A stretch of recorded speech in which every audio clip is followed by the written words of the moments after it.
Welcome to Committed, everyone. I'm your host, Kirk Bradley, and today I'm bringing you one of the top-ranked kids out of Missouri, last year's state champ, Tommy Hagan. So to start things off, Tommy, when you hear the word committed, clearly that's the show. When you hear the word committed, what does that mean to you? Uh, to me, it's always meant having a goal and doing everything you can to accomplish it. Regardless, I don't really think it's a destination, but more of a process. Got you there. So in terms of your career, what got you started into wrestling, or what got you started into sports? Why do you commit so hard, or what made you commit to sports? So I've always been a massive fan of my brother, and my first introduction to youth sports was him playing football, and I wanted to do it so bad. I was like 5 years old watching him put on a helmet. I was just begging to get onto it, and parents kept telling me, no, I got to wait till second grade to play football. I'm like, no, I want to do it now. And I talked them into letting me start a year early. And that was kind of my first introduction to sports was football, at least serious. I played t-ball, but I wouldn't really consider that much competition. First grade was kind of the first time I really got into competition. But yeah, it kind of started off with Pee Wee football, growing up watching my brother, just wanting to be like him, following everything he did. He started playing baseball, so I started playing baseball, and then wrestlers breed wrestlers. So my dad got me into wrestling in third grade. And since then, it's kind of just been football and wrestling. I didn't know up until I committed that I was actually going to be wrestling in college. So in terms of your early success or your early run-in with sports, did you know from an early age? Was it when you walked into the sports, were you just dominating, or was it something that you early age you were just having fun, or were you just participating? I would like to say I'm really, really competitive. And so it was always about having fun, of course, but whatever I did, I wanted to be the best at it. And for the longest time, it always was football. I considered myself a football player. I was training year-round for it. I would say that was my number one sport, and wrestling was just kind of in season, kind of to get ready for football. And as I was going through it, yeah, football was just my biggest priority. So with football being your first love, clearly, do you think that football helped you with wrestling, or was it wrestling that helped you more with football? I would definitely say it was more wrestling for football. Just kind of every movement in wrestling can tie into football, whereas football, it's such a different sport. It's much more, I'd say simple. It's not as abstract. Each play, like you plays, it's pretty scheduled out and pretty well organized, whereas in wrestling, like no match is the same. So you could drill a technique for football, and you know that's how it's going to go chronologically in a play, whereas wrestling, every little movement's different. And how do you continue to love a sport like wrestling with football being your first love? Is it conflicting? Is it hard knowing that you are a wrestler, or having to accept that you're a wrestler but you love football? How do you deal with that? I would say up until my senior year, wrestling was more just something I thought I had to get through. Of course, I loved it. I love the guys. I love the sport. I love competing. But it's such a hard sport. And if you don't have like a driving love for it, it's a very, very long season. But this past year, when I really, really got into it, I started appreciating the people that were in it. And I think that contributed the most to my decision to wrestle in college. Right now, I would say I'm a wrestler. I love it. I love it more than football. I wouldn't trade it for the world, which I think was like a needed transition. But yeah, I love wrestling now. It's mainly the people that attract me to it now. And I noticed you said, what sort of advice would you give kids? I know that you said you had some difficulty accepting that you were a wrestler, even though you're one of the top wrestlers in the state. What type of advice would you give kids that are in that position, where they might lean towards the sport they love, but they have another sport that's their calling? You know, I was in a situation like that this past year where I got asked that question. I was training for football, and I had a coach at Elite tell me, hey, man, you might be a wrestler. I'm like, what do you mean, man? Like, I think I'm pretty good at football. And he's like, no, I really think your path might be wrestling. And at the time, I didn't understand it. But then he told me, sometimes, like, you don't choose your path chooses you. And I had struggled with recruiting in football. That wasn't big enough. Like, it's pretty evident now in hindsight that wasn't going to work out. But like at the time, I just wanted to be a wrestler, and I was so blind to the fact that I was talented in wrestling too. And so, any advice I'd give a kid is, you just got to do what you love. And I wish I wouldn't have been blinded by all the football stuff, because then I missed so many opportunities with wrestling. I could have committed way earlier to it, but yeah, I found a new love for a sport, and I haven't looked back since. And that's understandable there. So with you participating in such a vigorous sport as wrestling, I know that you said you faced some adversity there. Other than that recruiting, what do you think, or other than that accepting and dealing with that recruitment, what would you say is some of the top adversity or some of the hardest experiences, or what would you say is some adversity that you ran into early on in the process, or in high school, or whether it be in high school or little league wrestling? What is the adversity, or what is some adversity that you were having issues with? Or Luckily, I would say I haven't gone through much. I mean, I've gone through tough losses. I've been injured. Nothing ever too serious though. It was mainly just like the grind. I mean, it's never easy to be a wrestler to begin with, let alone just like the mental strain you have to go through with all of it. I think I was lucky though, not having to face that much. And I really think that put me in a good situation to get where I was. Like, there was a lot less I had to worry about. you mentioned the grind. Can you give us a little bit more insight or more detail on what the grind is? I mean, obviously we're both wrestlers, so we understand it's a lifestyle. Can you go into more detail about that grind or that lifestyle? So my senior year, I needed to gain 20 pounds to wrestle 220, or at least that was the goal. I knew if I was going to do it, I'd have to do it at 220 pounds. And so there was a day where a flip just got switched, or a switch just got flipped. I totally picked that up. But I would wake up on a normal day, and I would have these like protein bowls. And what's weird is like the biggest part of the grind was eating, just getting the food in. So I'd start off the day with 600 calories and a protein bowl, which like doesn't sound that bad, but that's just the beginning. I'd pack my little snack bag, and I'd have 3,000 calories in that. That's just in snacks. I'd head to school. First lift of the day would be weightlifting class. And so that'd be an hour and a half lift.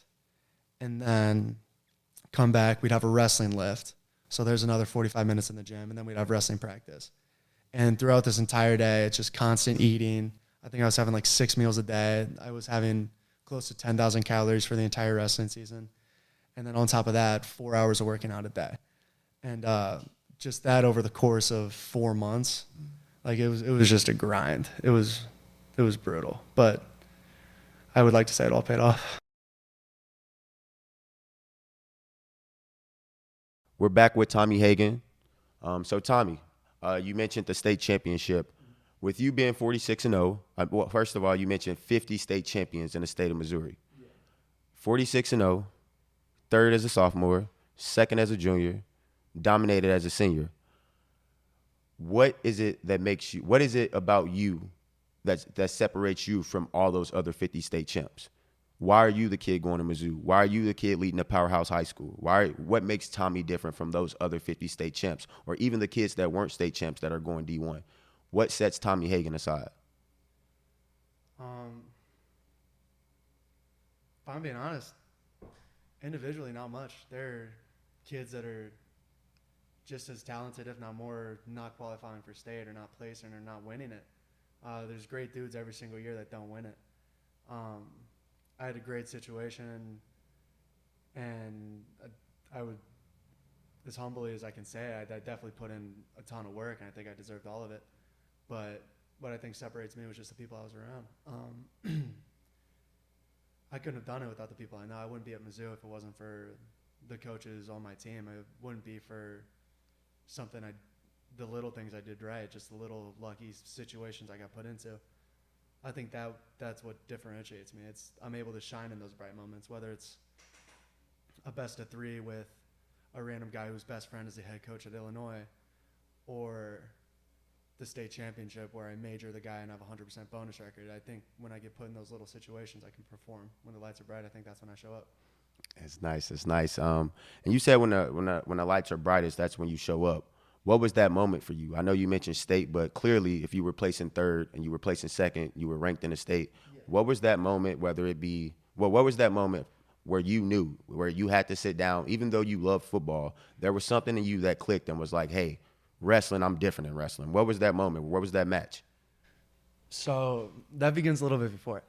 That starts as soon as my senior year of football ended, and I hadn't gotten a scholarship anywhere. Like nobody showed interest, not even little tiny JUCOs to what I expected Power 5 D1s. I didn't talk to anybody. I had all the film. I thought I did everything right, and it didn't amount to anything. And I just wanted to go out with a win. And I knew to do that, I wouldn't feel satisfied unless it was a state championship. So I committed everything to that. And for so long, the goal was just a state championship. That's all I wanted to do. I hadn't even thought about college wrestling. But this one ran in practice. We had a new coach come into Lafayette. His name's Jesse Zygan. He has a best friend named Roger Smith Bursgard.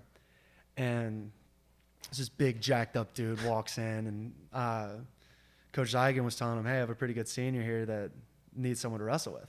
And so this guy is a round of 12 in college at the University of Illinois. He's a bad dude. He's like 35 years old, 8-pack, big biceps. And if he watches this, I'm coming for you on Christmas. Don't worry, I'll be back. He's just a freak of nature. And he comes in to wrestle with me. And, like, he's watching me drill. And, like, I'm already intimidated. Like, I know I have to perform against this guy. Like, coach called in favor to bring him in. Like, I had no idea what any of this would turn into. And so practice ends, and I have this little ritual after every practice. It's called, like, doing a best of 3. And it's first to 2 takedowns. And I do it after every single practice. I still do it undefeated. Like, I'm not undefeated, but, like, I've done it every single time. The commitment to it is there. And so practice ends. Just got done with a 2-hour practice. I'm warm. I'm ready to go. My lungs feel great. Like, I'm all jacked up. And he comes over, and we just start talking a little bit. And he's talking trash. Like, it was friendly.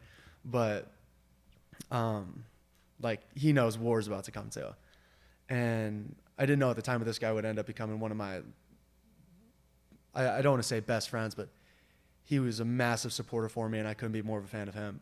But so we slap hands, and we get after it. Like, we're just going to war back and forth. And I'm 18. I'm 200 pounds.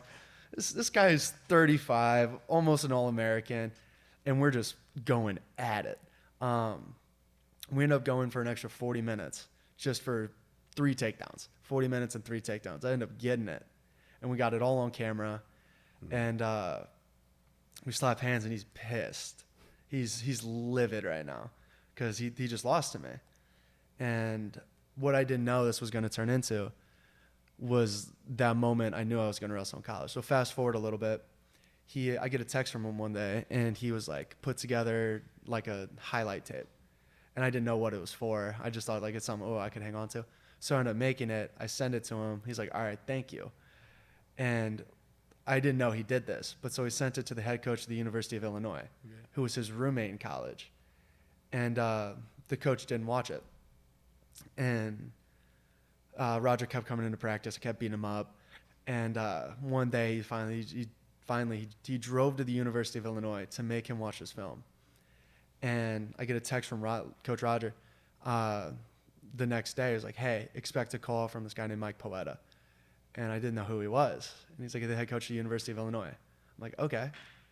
The next day, I wasn't actually expecting him to call. I'm on my way to a tournament, and my phone rings, and it's Mike Poeta. I pick up, and that moment right there was when I knew I was going to wrestle in college. I finally got that, like, attention that I was seeking in football. Mm-hmm. It was the first time I felt it. And from that point on, I wanted to wrestle in college. It was just about where. So you said it sounds like you have a chip on your shoulder from the wrestling, even from being a state champ. You send your highlight tape out to a coach. He doesn't get back to you immediately. How do you remain so humble and still stay so committed? How do you and still being one of the top athletes? Because you'd assume that most kids in high school that are dominating, that are nationally ranked, that are ranked in the state or the top kid in the state, that these things wouldn't matter. So what does that chip on your shoulder mean to you? And what do you attribute to all of that success? And how do you remain committed to that success? I'd always say the chip on my shoulder, it it would come from, or it comes from, just I don't feel like I got the respect I deserved in football. And for wrestling, I never really took it seriously, so I never really like seeked attention there. So coming into wrestling, I was just kind of pissed off that I wasn't doing football. And so that whole chip thing is just kind of, I felt like I wasn't given what I deserved. And that just kind of motivated and pushed me. And that's like where the whole singular goal of wanting to be a state champion comes from. I just wanted one win. I just wanted something I could be proud of, like a commitment to a Power 5 football school. I just wanted that one thing I could be proud about. And then that one little goal turned into something so much bigger than I could ever imagined. Dope, dope. Can you give us a little bit more?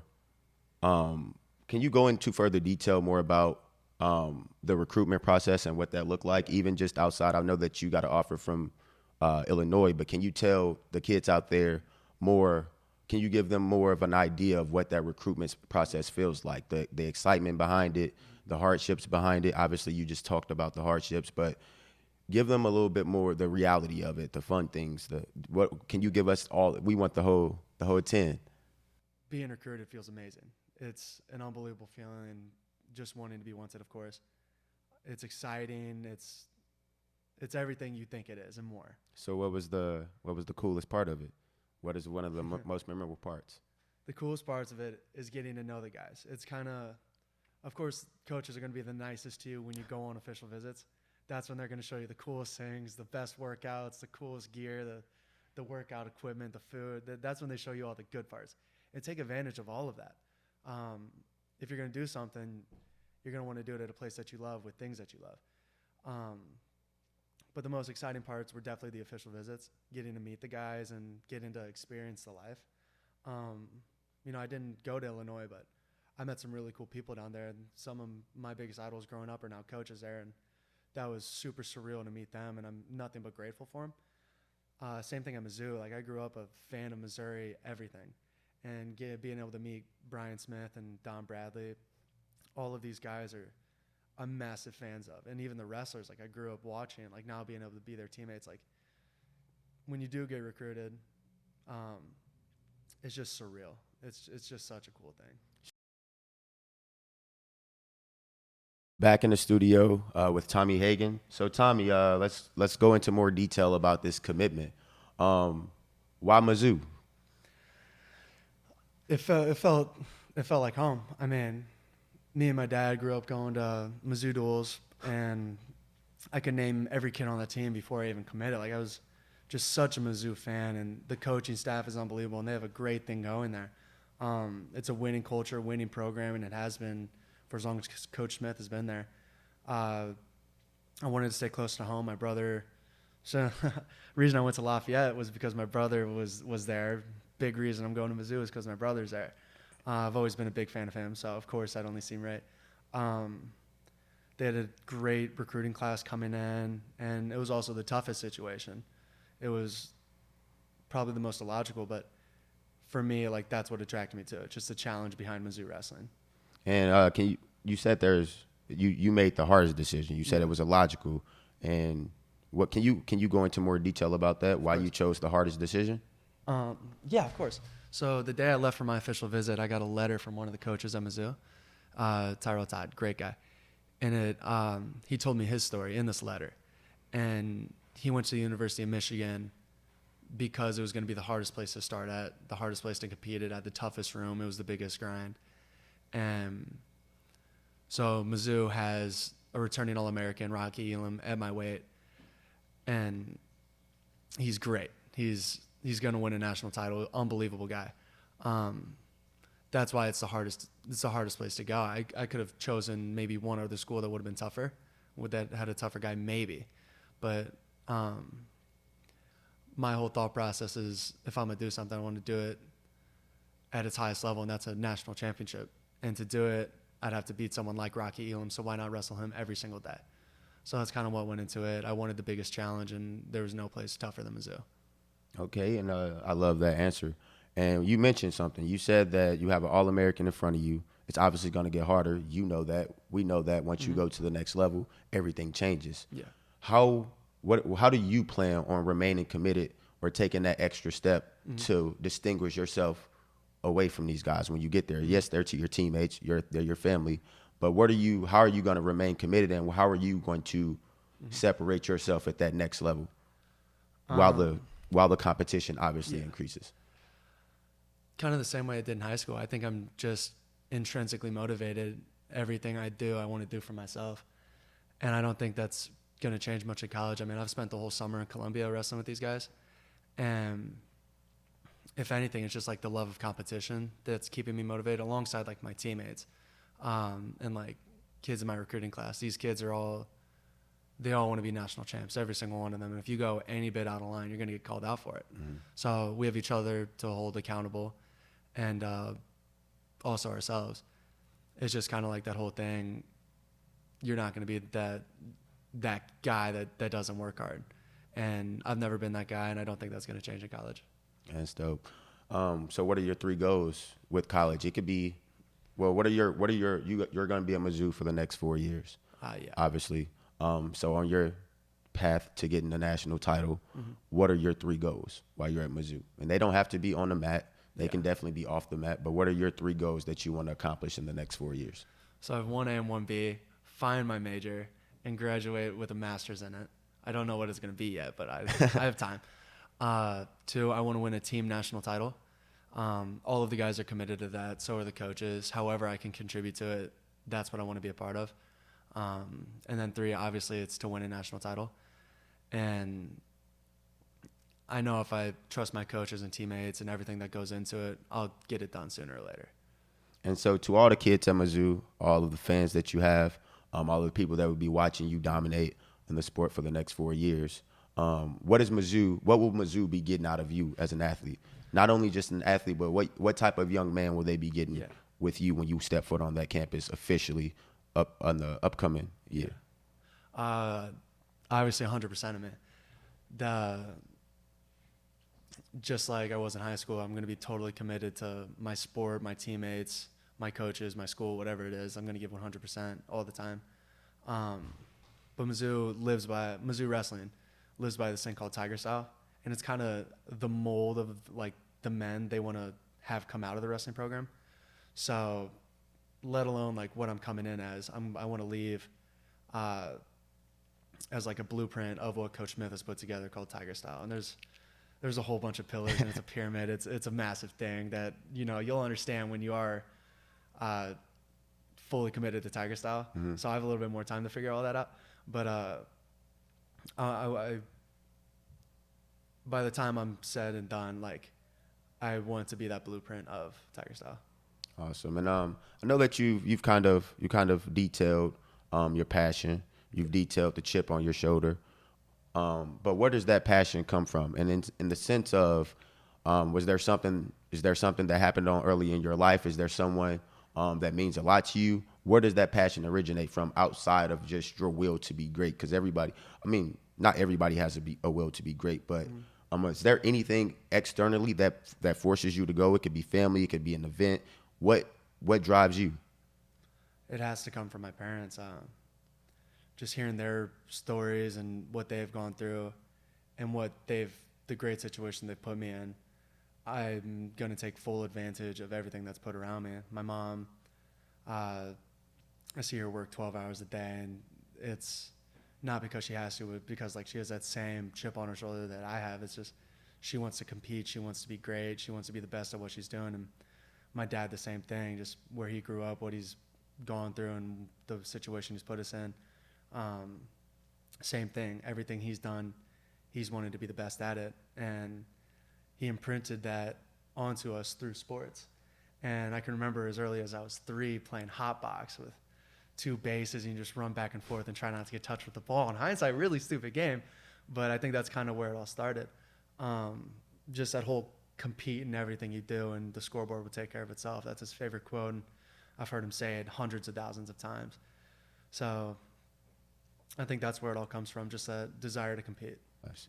And while you're a top-tier athlete, I feel like in the situation you're in, everybody wants to assume what you go through. being a top tier athlete, what are challenges that you face that kids like the normal kids that aren't going D1, the kids that aren't on TV, that aren't winning these state titles,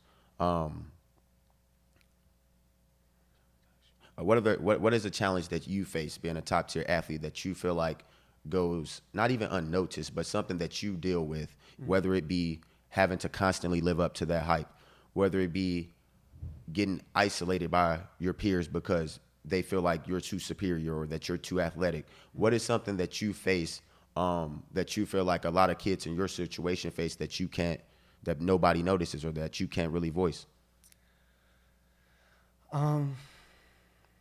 Expectations are obviously something everybody wants to live up to. Nobody wants to disappoint anybody or let anybody down. And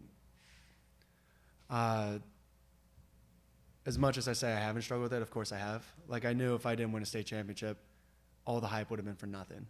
So of course I felt that, and being in college, of course I tell everybody I want to be a national champion, and that's what people are going to expect. But people don't get how much goes into that and how much training and how much luck even goes into it. So expectations, of course. Workouts are no joke. Waking up every day at 5 o'clock to go lift is easy one day, maybe two, but after you do it for an extended period of time, that gets difficult. Just that whole mental strain of waking up and actually putting those miles in. That's something that people really overlook. Like, it's easy to talk about. It's another thing to go through it and do it. Staying committed to diet, nutrition, that's no joke. I'm trying to throw on weight right now again. I thought I'd be done with that. But making sure you're putting the right things in your body and staying true to that. Like, it's easy to grab a bag of chips, but are you going to cook up the chicken, or are you going to put the right things in your body for an extended period of time? Then of course just making like the right little decisions, like hanging out with the right people, doing the right things. It's easy to talk about. It's a whole nother thing to do. Mm-hmm. And, well, to wrap things up, Tommy, we've asked you this once at the start of the interview, and now we've got to know who you are as a person, an athlete, and a young man. So what does being committed mean to you? Staying true to what you said you'd do after the mood you set it in has subsided. Dope. Well, there it is, everybody. Awesome. Tommy Hagan, one of the top ranked wrestlers in the state of Missouri, one of the top wrestlers at Mizzou. You will definitely be seeing him in the upcoming years, so keep your eyes out for Tommy, and thank you for the interview. Thank you, man.